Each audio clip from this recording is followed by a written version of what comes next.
Israel ಹಾಗೆ Iran ನಡುವೆ ನಡೀತಾ ಇರುವ ಯುದ್ಧ.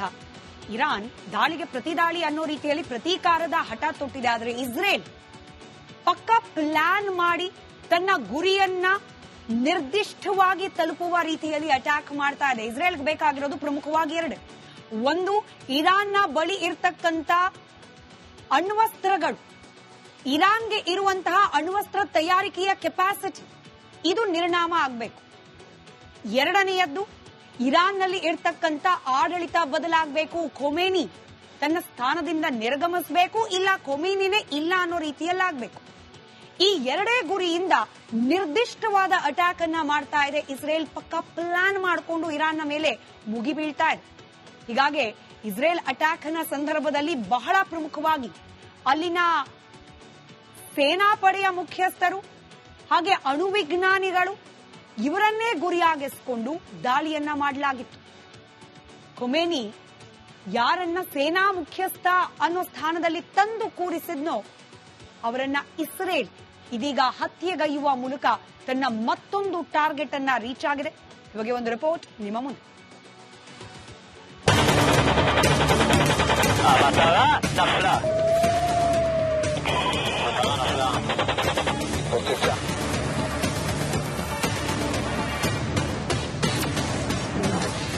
ವಾರದಲ್ಲಿ ಎರಡನೇ ಅತಿದೊಡ್ಡ ಬೇಟೆಯಾಡಿದ ಇಸ್ರೇಲ್.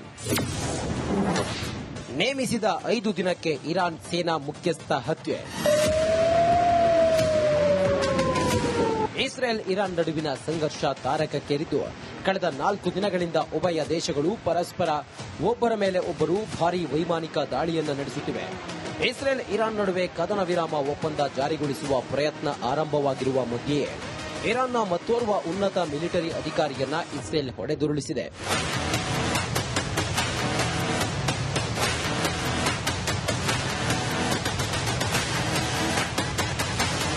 ಅಲಿ ಶಾದ್ವಾನಿ ಇರಾನ್ ಆಡಳಿತದ ಉನ್ನತ ಸೇನಾ ಕಮಾಂಡರ್ ಮತ್ತು ಹಿರಿಯ ಸೇನಾ ಅಧಿಕಾರಿಯೂ ಆಗಿದ್ರು. ಜೊತೆಗೆ ಇಸ್ಲಾಮಿಕ್ ರೆವಲ್ಯೂಷನರಿ ಗಾರ್ಡ್ ಕಾರ್ಪ್ಸ್ ಮತ್ತು ಸಶಸ್ತ್ರ ಪಡೆಗಳ ಮೇಲ್ವಿಚಾರಣೆ ಮಾಡುತ್ತಿದ್ದರು. ಅವರನ್ನ ಕೇವಲ 4 ದಿನಗಳ ಹಿಂದಷ್ಟೇ ಸೇನಾ ಮುಖ್ಯಸ್ಥರನ್ನಾಗಿ ನೇಮಿಸಲಾಗಿತ್ತು. ಆದ್ರೀಗ ಇಸ್ರೇಲ್ ವೈಮಾನಿಕ ದಾಳಿ ನಡೆಸಿ ಶಾದ್ವಾನಿಯನ್ನ ಹತ್ಯೆಗೈದಿದೆ.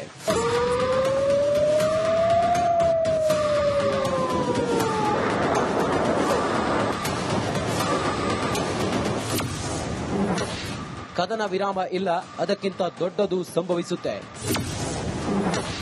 ಇರಾನ್ಗೆ ಖಡಕ್ ಎಚ್ಚರಿಕೆ ಕೊಟ್ಟ ಡೊನಾಲ್ಡ್ ಟ್ರಂಪ್. ಅಮೆರಿಕ ಅಧ್ಯಕ್ಷ ಡೊನಾಲ್ಡ್ ಟ್ರಂಪ್ G7 ಶೃಂಗಸಭೆಯನ್ನ ಮಧ್ಯದಲ್ಲಿ ಬಿಟ್ಟು ವಾಷಿಂಗ್ಟನ್ಗೆ ಮರಳಿದ್ದಾರೆ. ತಮ್ಮ ದೇಶಕ್ಕೆ ಮರಳುವ ಮೊದಲು ಏನೋ ದೊಡ್ಡ ಘಟನೆ ಸಂಭವಿಸಲಿದೆ ಎಂಬ ಸೂಚನೆ ನೀಡಿದ್ದಾರೆ.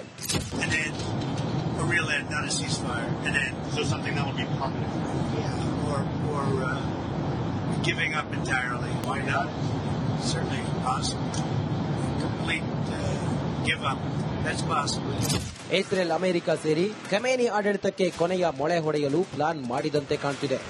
News desk, republic Kannada. Israel ಹಾಗೆ ಇರಾನ್ ನಡುವೆ ನಡೀತಾ ಇರುವ ಯುದ್ಧ.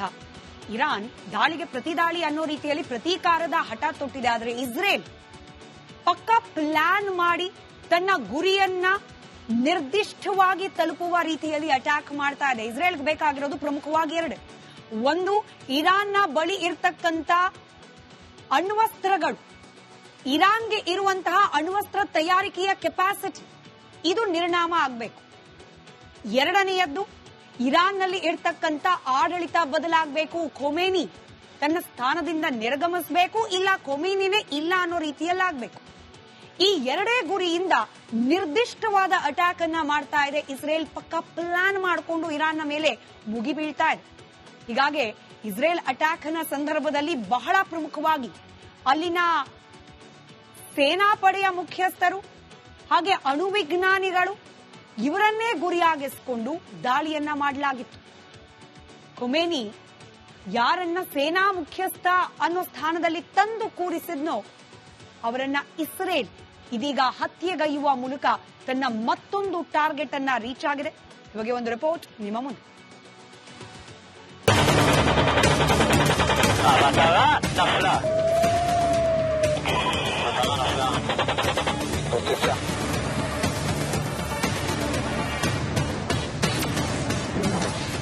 ವಾರದಲ್ಲಿ ಎರಡನೇ ಅತಿದೊಡ್ಡ ಬೇಟೆಯಾಡಿದ ಇಸ್ರೇಲ್. ನೇಮಿಸಿದ 5 ದಿನಕ್ಕೆ ಇರಾನ್ ಸೇನಾ ಮುಖ್ಯಸ್ಥ ಹತ್ಯೆ. ಇಸ್ರೇಲ್ ಇರಾನ್ ನಡುವಿನ ಸಂಘರ್ಷ ತಾರಕಕ್ಕೇರಿದ್ದು ಕಳೆದ 4 ದಿನಗಳಿಂದ ಉಭಯ ದೇಶಗಳು ಪರಸ್ಪರ ಒಬ್ಬರ ಮೇಲೆ ಒಬ್ಬರು ಭಾರೀ ವೈಮಾನಿಕ ದಾಳಿಯನ್ನ ನಡೆಸುತ್ತಿವೆ. ಇಸ್ರೇಲ್ ಇರಾನ್ ನಡುವೆ ಕದನ ವಿರಾಮ ಒಪ್ಪಂದ ಜಾರಿಗೊಳಿಸುವ ಪ್ರಯತ್ನ ಆರಂಭವಾಗಿರುವ ಮಧ್ಯೆಯೇ ಇರಾನ್ನ ಮತ್ತೋರ್ವ ಉನ್ನತ ಮಿಲಿಟರಿ ಅಧಿಕಾರಿಯನ್ನ ಇಸ್ರೇಲ್ ಹೊಡೆದುರುಳಿಸಿದೆ.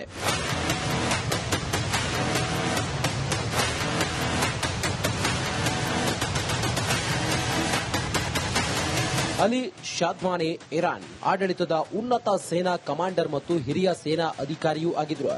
ಜೊತೆಗೆ ಇಸ್ಲಾಮಿಕ್ ರೆವಲ್ಯೂಷನರಿ ಗಾರ್ಡ್ ಕಾರ್ಪ್ಸ್ ಮತ್ತು ಸಶಸ್ತ್ರ ಪಡೆಗಳ ಮೇಲ್ವಿಚಾರಣೆ ಮಾಡುತ್ತಿದ್ದರು. ಅವರನ್ನ ಕೇವಲ 4 ದಿನಗಳ ಹಿಂದಷ್ಟೇ ಸೇನಾ ಮುಖ್ಯಸ್ಥರನ್ನಾಗಿ ನೇಮಿಸಲಾಗಿತ್ತು. ಆದ್ರೀಗ ಇಸ್ರೇಲ್ ವೈಮಾನಿಕ ದಾಳಿ ನಡೆಸಿ ಶಾದ್ವಾನಿಯನ್ನ ಹತ್ಯೆಗೈದಿದೆ.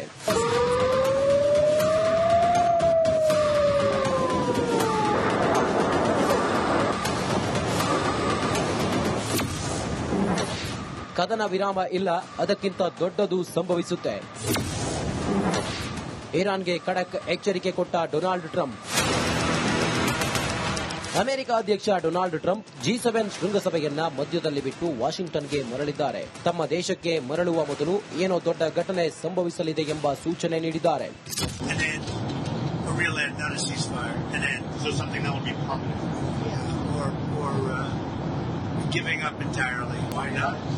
Certainly possible. Complete give up. That's possible. Israel America ಸೇರಿ ಖಮೇನಿ ಆಡಳಿತಕ್ಕೆ ಕೊನೆಯ ಮೊಳೆ ಹೊಡೆಯಲು ಪ್ಲಾನ್ ಮಾಡಿದಂತೆ ಕಾಣ್ತಿದೆ. News desk, republic Kannada. Israel ಹಾಗೆ ಇರಾನ್ ನಡುವೆ ನಡೀತಾ ಇರುವ ಯುದ್ಧ. ಇರಾನ್ ದಾಳಿಗೆ ಪ್ರತಿದಾಳಿ ಅನ್ನೋ ರೀತಿಯಲ್ಲಿ ಪ್ರತೀಕಾರದ ಹಠ ತೊಟ್ಟಿದೆ. ಆದರೆ ಇಸ್ರೇಲ್ ಪಕ್ಕಾ ಪ್ಲಾನ್ ಮಾಡಿ ತನ್ನ ಗುರಿಯನ್ನ ನಿರ್ದಿಷ್ಟವಾಗಿ ತಲುಪುವ ರೀತಿಯಲ್ಲಿ ಅಟ್ಯಾಕ್ ಮಾಡ್ತಾ ಇದೆ. ಇಸ್ರೇಲ್ಗೆ ಬೇಕಾಗಿರೋದು ಪ್ರಮುಖವಾಗಿ 2. ಒಂದು, ಇರಾನ್ನ ಬಳಿ ಇರತಕ್ಕಂತ ಅಣ್ವಸ್ತ್ರಗಳು, ಇರಾನ್ಗೆ ಇರುವಂತಹ ಅಣ್ವಸ್ತ್ರ ತಯಾರಿಕೆಯ ಕೆಪಾಸಿಟಿ, ಇದು ನಿರ್ನಾಮ ಆಗಬೇಕು.